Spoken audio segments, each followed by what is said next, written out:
নাটকীয় ভাবে তারপরের দিন থেকেই তেলের পানগুলোতে, গ্যাসের পানগুলোতে আর কোনো সিরিয়াল ছিল না। এই দেশের যে সিন্ডিকেট গুলো আছে সরকারের মদতপুষ্ট, তাদের আবার ভালো লাগছে না। আওয়ামী লীগের চেয়ে একটু কম সাহস এই সরকারের, ফলে এখানেও তারা নাটকবাজি করেছে।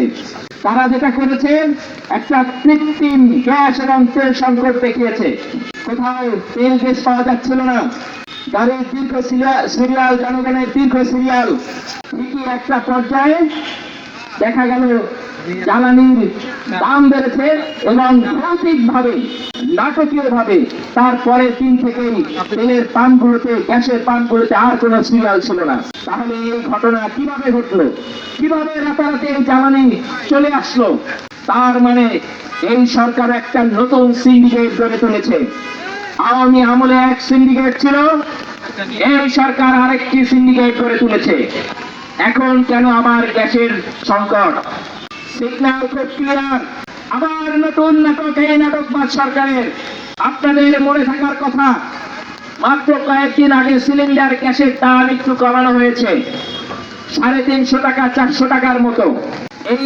এই দেশের যে সিন্ডিকেট গুলো আছে সরকারের মদতপুষ্ট, তাদের আবার ভালো লাগছে না। তাদের তো প্রত্যেকটা সিলিন্ডারে 1000 টাকা ব্যবসা করতে হবে, সেইটা তারা পাচ্ছেন না। 400 টাকা দাম কমিয়ে দেওয়া হয়েছে। এই জন্য এখন নতুন করে আবার কৃত্রিম সংকট তৈরি করা হয়েছে। এখন গ্যাস পাওয়া যাচ্ছে না, ইভেন লাইনের যে গ্যাস, সেখানেও গ্যাস পাওয়া যাচ্ছে না।